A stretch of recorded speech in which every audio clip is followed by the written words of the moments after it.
Hello, we are Sagittarius Rising. My name is Isabelle Rogers, and this is my twin sister, Phoebe Rogers. We are musicians and artists, and we are going to be playing our first original song for you. This one's called Flower Showers. Hope you like it.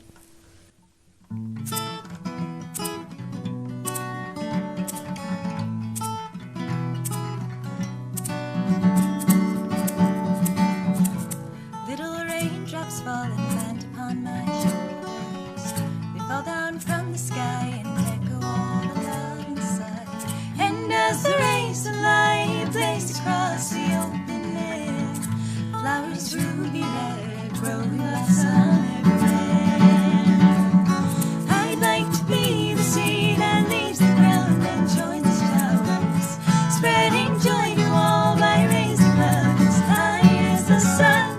And to all the fun of opening up to all the flowers, growing tall and speaking small to everyone, to everyone.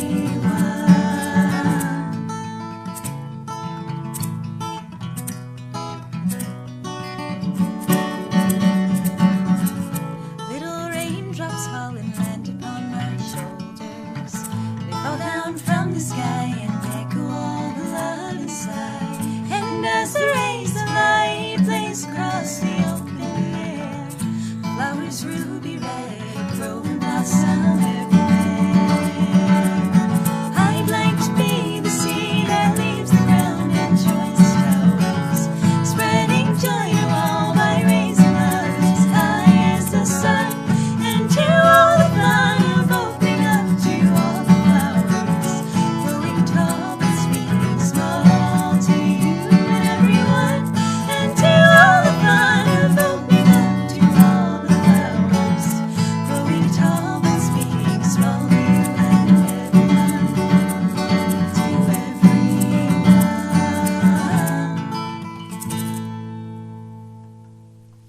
Flower showers.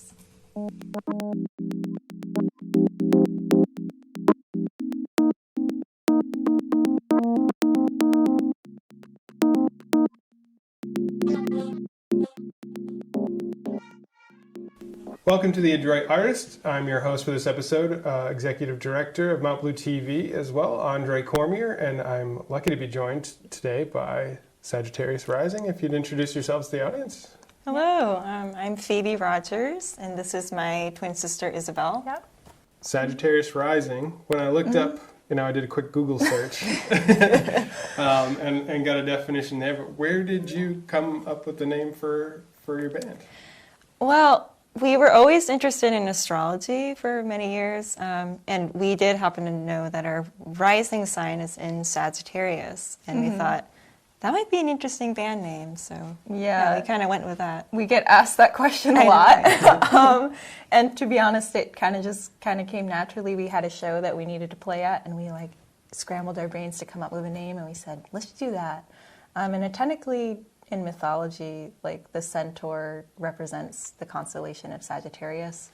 And there's an interesting story of it. I won't explain it here, but we kind of wanted to channel the energy of the constellation Sagittarius through our music because it has a lot of optimism and associations of positivity, and we want to channel that energy through our art and our music. So When I read the definition, after seeing your music and knowing you a little bit, I was like, oh, that's pretty perfect to have found that.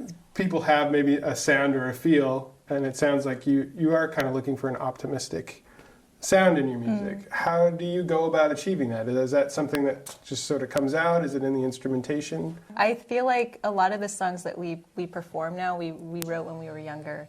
And we really are inspired by, writing about things that make people happy and us happy. Because we kind of don't want to sing about a lot of sad stuff when we're performing live, at least. So I think it kind of just happened by default.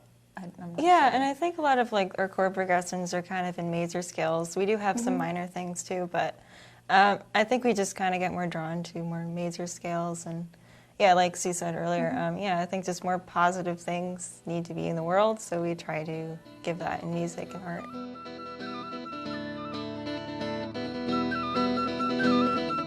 Tell me a little bit more about how you guys choose the instruments that you decided to make the music you make. Yeah, well, we did always start out as singers. We started by singing in the UMF community chorus, as well as doing a lot of musicals and things like that. And I think as like time progressed, we started picking up other instruments like guitar and penny whistle, other percussion things, and really kind of incorporating that as our sound. We were kind of inspired by, a lot of people think we have Celtic influence, which we do, because we did listen to a lot of Celtic and traditional music growing up. So that's kind of transposed into the music that we write. I think also by incorporating like percussion and stuff, we've kind of been able to create a subtle sound. But we really want to bring the vocals to the forefront of the music. I think that's important for us, probably because we prefer writing with our vocals, so we want to lead with the vocals especially. Have you guys always sung together growing up as kids? Is this something that you've always enjoyed doing together? You talked about chorus, but even in just as the two of you together growing up, is this something that you usually did together? Yeah, not till later though. Like we were very shy when we were young, so we didn't really want to show our voice and stuff. But yeah, I think once like time progressed, when we were like about I think 15 or something. I think we were 13. 13, yeah. We started like singing in our garage and like outside all the time. We'd be practicing and practicing over, but we'd never sing in front of people. And then we would finally said, hey, let's start singing. And then, let's start writing our own songs. And we didn't listen to a ton of like vast music genre, but we were still interested enough to write our own material like from the get-go. Yeah. Nice. Yeah, and I think as I do remember writing songs like as a very young age, like before we really even got into music, because like we always enjoyed storytelling and just writing in general. So yeah. It's not just the music that you make, but also stop animation and short films. So and you act in plays. I saw you guys ran Into the Woods production recently, and so you were making the short films, and that led you to the music. Is that right? We would be writing our own music when we were younger, and we would write our songs and we kind of archive them. We first got started in film, though, when we were about 16 years old. Well, technically not. We would be making films when we were very little, and we didn't even know it, that it was film. We would just be outside filming and making little stories together out in the woods. And then we would be editing them together, but we didn't know how to edit anything. So we technically did, in hindsight, we did make films at a young age. But we made a real film when we were about 16 for the Maine Student Film and Video Festival. And we had no idea how to do anything. And I think that's a reoccurring theme of what we do. Yeah. We do a lot of things that we don't know anything about, and then we learn along the way. Yeah, and I think a lot of times, especially back then, we always had limited materials. Like we just sought searching for spring on an iPhone, which turned out pretty good, and we were really surprised that it won the grand prize, even with just like limited materials and stuff. And yeah, that was really inspiring for us.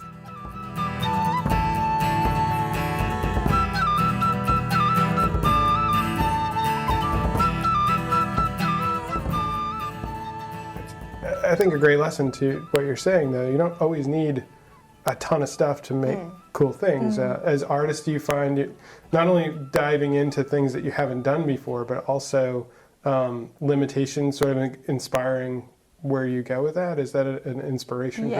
That's definitely. probably our most, the thing that we most push forward with what we do is that limitations spark creativity. We like to keep that in the back of our minds, because when you don't have a lot of material to work with, which is what we've had through making almost all of our creative things, we found it's encouraged us to be more thoughtful of what we're creating and think outside the box, because you really need to be creative to problem solve. So Searching for Spring is a great example of that. It's when we would create like a soundtrack, and we didn't know how to do that. We would create filming, which we didn't know anything about, and we would also be acting as the characters, which we didn't know anything about. So it's a lot of learning along the way, and we've ever since that film we kind of moved forward with everything we do with that concept. What's the workflow like between the two of you when you take on these different projects? Because some of these are like really long and intense things where it might be like, I just need to do this myself, but how does collaboration happen between the two of you on projects like these? Well, that's a good question. Yeah. I mean, I think it's different every time. Like for like the stop motion ones that we've done, like for Ocean Child, like I would be inside a room animating, and then Sue would be editing. Then like we just kind of go back and forth, or even switch roles after a while. And we're sisters, so we're always around each other. So I think that kind of helps in a way. So we really know each other. So I guess when we're creating something together, we already kind of know our dynamics and stuff. But there are certain things that she ends up doing more of, like the music composition. She more focuses on what the song is going to sound like, and maybe some other elements of the song. And for the film, usually I've focused on the storyboarding and actually the animating of the project. With Searching for Spring, how did that story evolve? Where did the inspiration for that come from? Well, I think I remember us sitting when we were first coming up with the idea of it. We wanted to film something about the changing of the seasons, and that's what the song and the film ended up being about. And we wanted to center around a simple story with just two characters, so something that we could realistically do with just the two of us. And we purposefully made the story centering around so the characters would only be in one shot together at the very end. Yeah, and I think we also made it clear that we also didn't want to have any dialogue in it. We wanted to be able to tell the story as a visual piece and really let the music and like character acting really draw you into the story instead of having additional dialogue. Yeah, and that inspiration of nature, we were already transitioning that winter to spring, so we said, why don't we make a story around that? So it would be easier for the filming, and it was more interesting to tell without any dialogue. How did you get it to snow? Oh my gosh.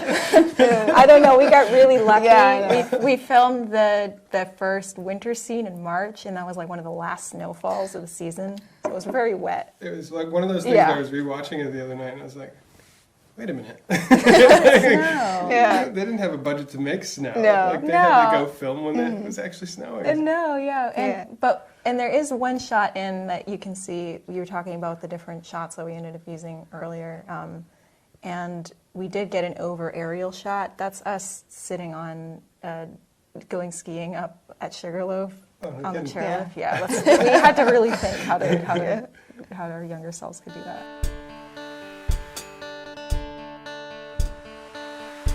Ocean Child that you were drawing from the Legend of Silky. Where did you guys come across that legend? We were always interested in like magical stories growing up, so we probably heard of it then. I remember reading about, well, we always knew about the legend of the Selkie, who's a person who can turn into a seal once in the water, and that legend takes place more on the coast of Ireland and Scotland. But I did read a book where it talked about that legend taking place on the coast of Maine too, and I really liked that cool concept. And then that kind of inspired us to go forth with writing our own version of that legend story. There's a really cool moment I thought in where the transition from human to seal happens. That was so exciting to do. We were like, yes, we figured out how to do it, because we were like, how are we going to make her change into a seal? But yeah, we figured it out. Was that like you thought about it, tried it, and hit it, or were there like several other things you did to do that, and it was like, oh no, that doesn't work? No, I think it just kind of happened on the first try. I can't believe it. We were like, this is what we have. We have paper. Let's just see what works, and it ended up working great. So we were like, yay, that's good. I'm glad that went smoothly. Looking at some of the footage you shared of creating these short films, there's a lot of cutting those pieces out. There's the artwork that you're doing. How much do you guys put into materials and choosing specific paper or paints? Can you talk a little bit about that part of the process along the way? That's a great question. Yeah, well, first of all, we have like a $0 budget with everything we do, Yeah. so we don't really go out and like buy new things and stuff. But yeah, so a lot of those, what we use is watercolor paper and just like basic materials that we just have laying around, and trying to recycle old materials too. And yeah, and so yeah, We use a really vivid high pigment watercolor. We found that that works great for coloring. So basically it's called liquid watercolor. So it's less faded, it's really saturated, and it looks really great on camera. But we like that easy being able to still paint and not color, because that takes less time to do. We've also found we use watercolor paper because it's heavyweight, but it's still light enough to move. I don't know if you've seen some clip of me using an X-Acto knife to move things, but having that little grip of the paper really helps with that, so we don't ruin the paper when we do that. yeah, and it can make really nice subtle movements too by doing that. We know now, if you watch Ocean Child and you see the little waves that are moving, that was the first stop motion film that we ever made. So we were still learning along the way with that, like with everything that we do. But a thing that we used was tissue paper to make the waves.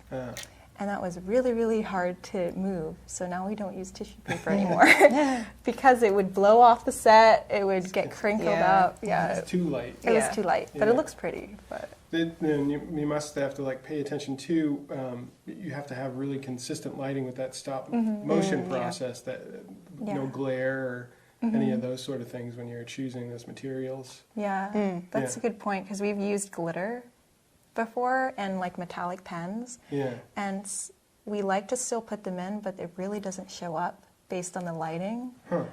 So we've learned that those don't work very well, or maybe we just need to find a different type of glitter or something. So yeah, we're learning along the way with that. Sometimes sand glitter looks really nice, but we don't use that as much. The rhythms that you do with stop motion, the rhythms of the song, which comes first? Do you have a song that you try to set the stop motion to, or is it the other way around? So that Yeah, depends. Because through sometimes, like for Ocean Child, we already had the song. So we wrote the song first, and we said, we need to make a stop motion animation to this. But we recorded the song at the same time as we were making the film.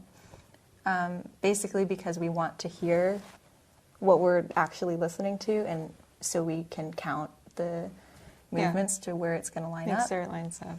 But with other things, like we made our recent stop motion film, Embryonic Universe, we did the opposite. So we kind of made more of the film first, and then we said, how are we going to like weave sound into this? So we did that kind of after the fact.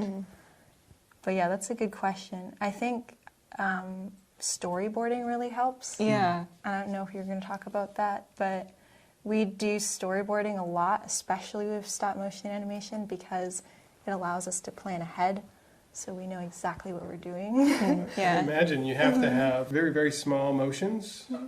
How are you keeping track of those things? Are you using reference points in the backgrounds? Are you like, this is my thumb? Because it looked like, I almost saw like a moment where it was like, what I would do, like I'd be like, okay, that's about About there. here. Because they're really subtle movements, but so how do you go about achieving what you want for an end look within those little movements on the paper? Yes, well, we have like a program that we've used for a recent project, Embryonic Universe, that has onion skinning that can see the previous frame. And that helps us see and make those subtle movements because we can see what the last frame was. We did not have that in Ocean Child though, so we did have to wing it and go back and see the other photos manually, which was tricky, but... We had a monitor, but it was a live camera monitor, so it was a little delayed. So we would be able to kind of toggle back at the last frames we did, but we were kind of just guessing. Using onion skinning has really helped because we can kind of see, you can kind of plan ahead where you're going to go based off of your storyboard. So yeah, that was really awesome. Yeah. That's cool to see. So I think in one of the things I can see, you have the camera sort of mounted overhead, Oh, yeah. and there's the monitor in the background. There's like a rectangular white box that sort of seems to be focused on something. What's going on there? Oh, so we have, well, you don't have to do this, but what we've done in the past is we've had a monitor so we can see what we're shooting at a larger scale, because it helps us toggle in the focus of the shot, as well as seeing like if there's any details that we wouldn't see on a tiny camera screen. And the reason why we have our camera set mounted up on a tripod looking downward is because we're using paper as a medium, so it can't stand up.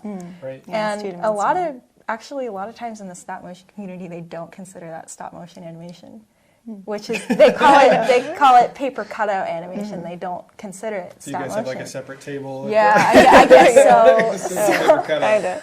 But whatever. But we still consider it stop motion. And yeah, we've just adapted to that setup, which has been it's been working so far for us. Yeah. So. Yeah, well, I mean, I was looking at the top, little details there. That's again, like these looks like millimeter like measurements in terms of moving the camera.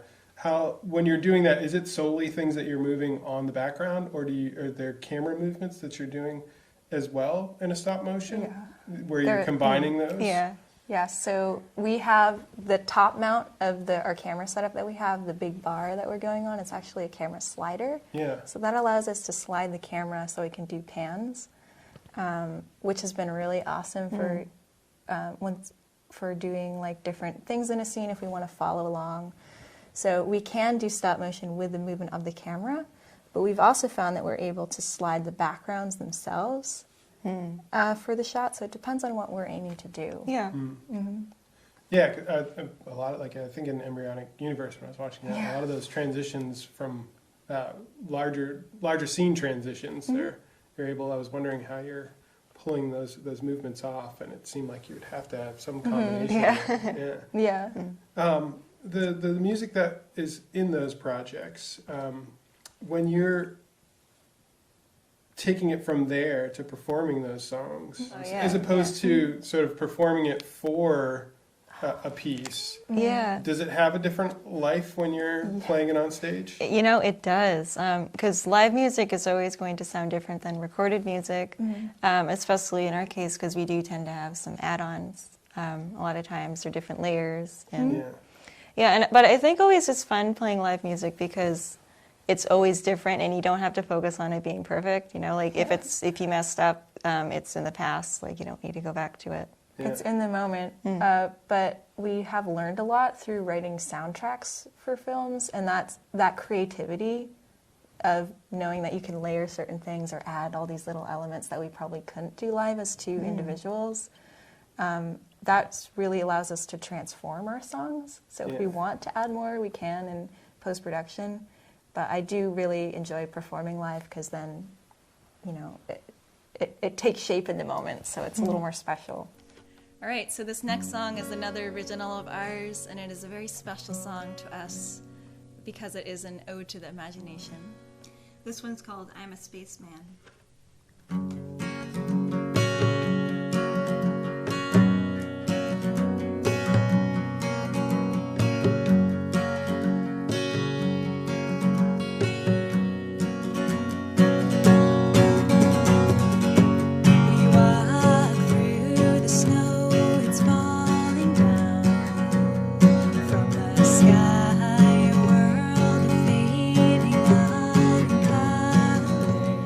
So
sky, a world of fading on colors. See through nature's eye when night falls like a shooting star, traveling far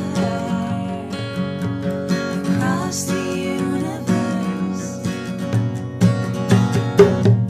And I wake up from the world so high,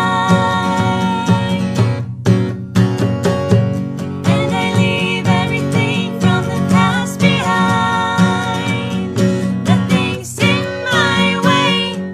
I can travel to the end of time, because in my mind I'm a spaceman today. Hey, da da da da da da da da da da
Thank you. You played outside at a concert at Emory Arts. We were able to record that, and that was a live stream. That was really cool. How you've played Big Sky Grill, some other local events here. How do you feel like, as performing artist, being in the Farmington area, have you seen the scene around here change? Has it, or is it just kind of? What do you think, as people that are actively involved in it, I guess? Let's see. Well, we haven't been actively involved in the music scene for very long. So we've only technically been performing live as our focus for only about a year or so. Yeah. So we're still a little new in that field. But we have noticed there are a lot of underground musicians and artists in Farmington who are really talented, as well as like the outskirts of Franklin County.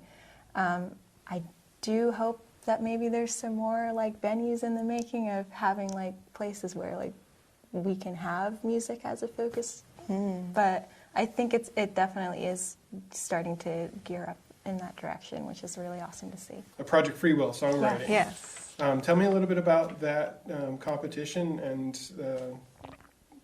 your winning submission. It was Ocean Child for. It was Yes. Ocean Child. It was. Which is, I don't know, we wrote that song so long ago, so it's kind of cool to see it revived. Yeah, I know. But yeah, we heard about the contest from a flyer at the library. And we're like, Yeah. oh, what is this? That looks so interesting. Go to your library. And Yeah, save there. go to your library.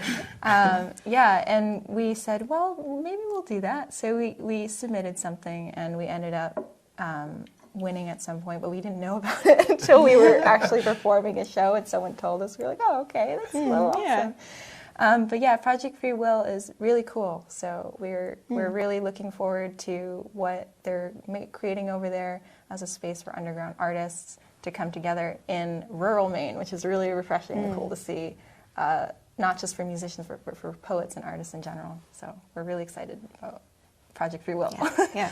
You have had some mentors along the way, I would assume, as well, in your process. Who have been the people that have helped you along the way in terms of building yourselves as artists? You know, I don't think we had fully like mentors in particular, but we did have a lot of like support systems and a lot of good influences. We had some very good artist teachers, as well as just like community members that helped us along the way. And yeah, it's been really great to inspire others too who are interested or in kind of like similar, like the similar processes we are. Yeah, So, yeah.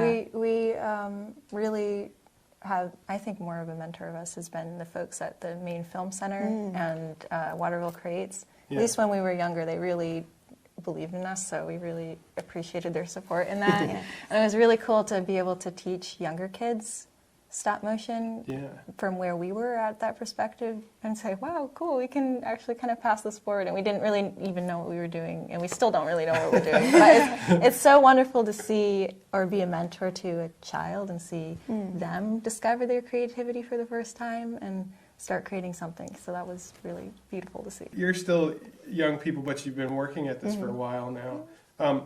What would you, advice is a tricky thing, but maybe just talking a little bit about workshops like this. How can young people get involved in, or how would you suggest, what are some ways that they can jump into these mediums that you're working in? Yeah, well, I think just being open-minded and trying things, even with limitations. Like, we started out with a lot of limitations, and we still do at this point. But I think just working around that and not being, like, feeling like you have to have a lot of equipment to be able to do animation or do music or film. Yeah, and I think just, like, really... Just go for it. Yeah, just go for it. How does people get involved with the main center that you're talking about or take those classes? Is that something you can enroll in online, or Yes, how does that process work? If you go to watervillecreates.org, they have a section called the SLICE program, which is students learning innovative and creative endeavors. Well done. Yeah, I learned it. I memorized it. But they're doing some this year in person at the Art Center, so I suggest checking it out. A $0 budget, a total of 5,000 photographs, and what felt like 1 million hours, you created Embryonic Universe, and it is its own universe, I felt. Well achieved. You're not taking video and pulling frames. These are individual photographs you're taking to make these. And it looked like in some of the photos I saw, almost looked like you were creating your own font even for the... Tell me about the Embryonic Universe project a little more. Well, that one really took a long time to do. Probably, so yeah, we took over 5,000 photographs for that one. This one was different because we made it during 2020, so we were gonna do it. We made the audio, we were gonna submit it to a festival. The festival got canceled, we didn't end up doing it. Then we had more time to go back into the soundtrack and really make it a lot better. So that was really cool to do. But yeah, that one took a lot more time, I think, than Ocean Child did. Probably because we knew a little bit more about what we were doing. Yeah. And I also think we did put a lot more like details in it, like animation-wise and like backgrounds and things like that, and like really like playing with a lot of our art skills too.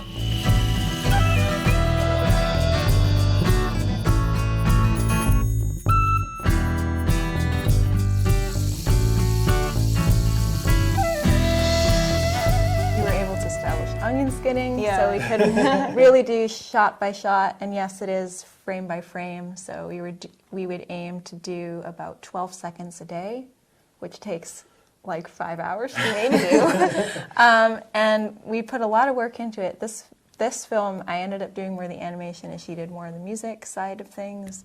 So I would be in the closet animating from like 5 in the morning to like 5 in the morning the next morning. So it would just be like, gosh, we need to get this done. Yeah, so I think we were resilient in getting the film out. So I'm glad it's out now.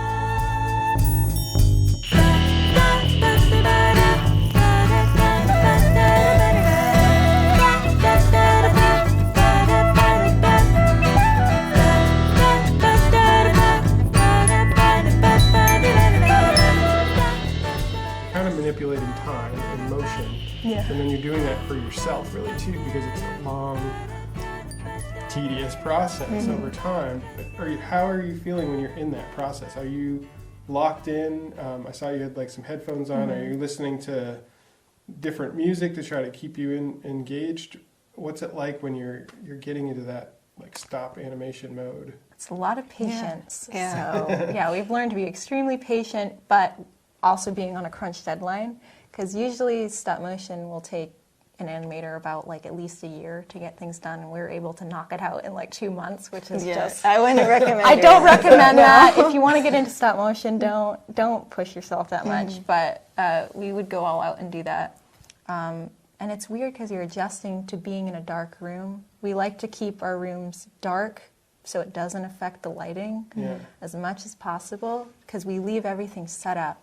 So when we come back the next day, we can just get right to it. So nothing has changed. The lighting is perfectly consistent. Yeah, because a lot of times in animation, you're not going to finish a scene in a day.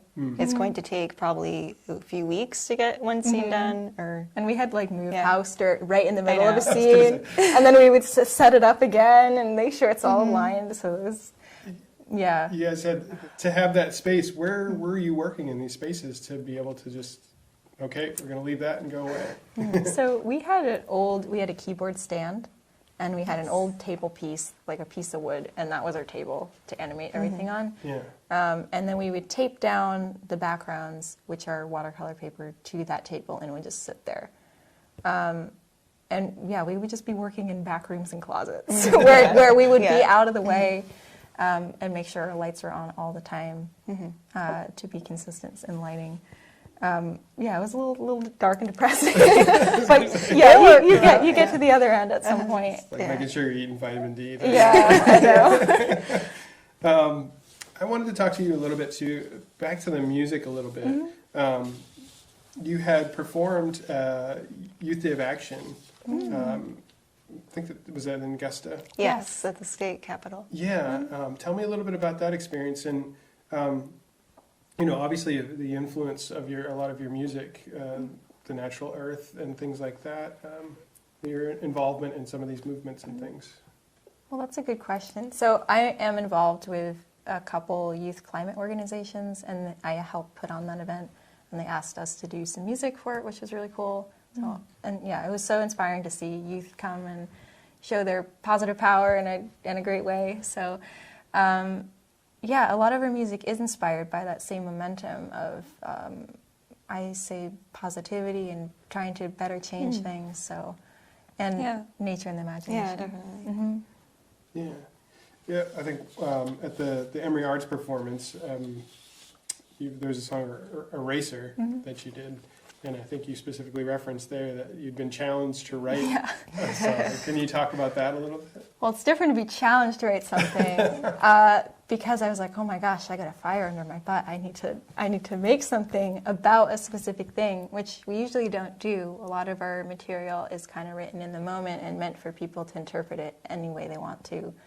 But I was challenged to write a song about our experience in existence with the climate crisis. But I didn't want to make it depressing, because a lot of my music, I want it to be a little hopeful too, at least of our music in general. But I still thought it was a real situation. So I wanted to contrast both the negative and the hopeful aspects surrounding the climate crisis. Steep in the forest with needles at my feet, roots of trees, they're ancient, so speak to me. Mild in midwinter seems to be a relief, but the ice is thin, the ice is melting. When the rain falls harder and harder and the wind pulls stronger and stronger when the night falls, but the light is still with her and everything is a daze by the haze.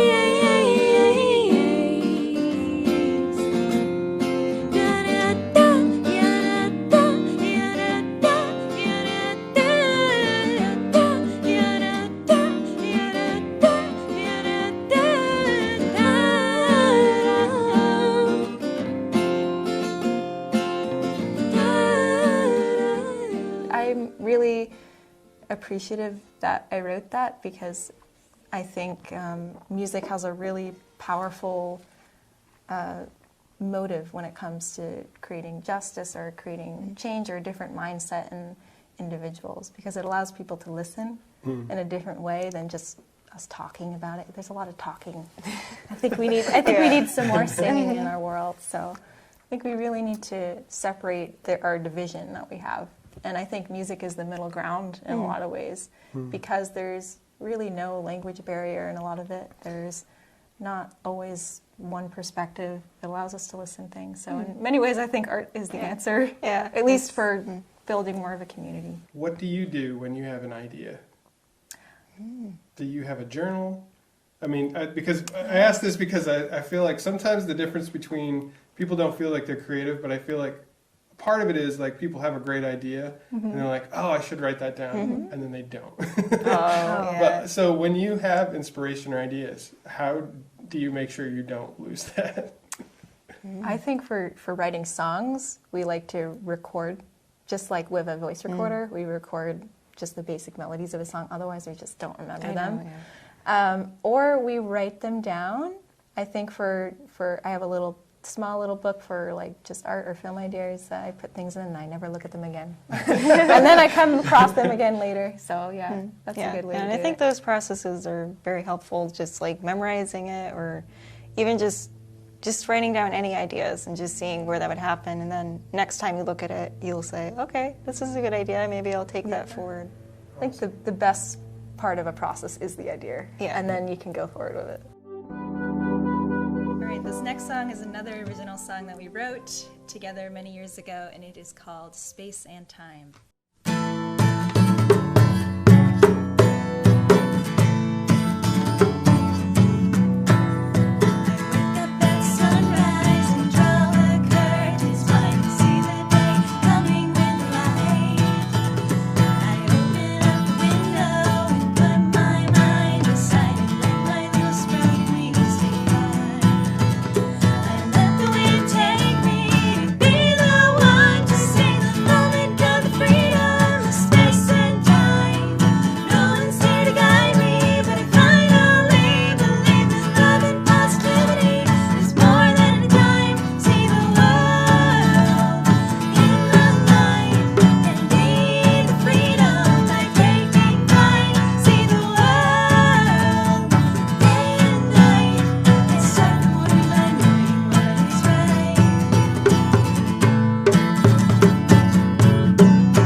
We've seen a trailer for a couple of your things in the episode, but where can they find your full work or music?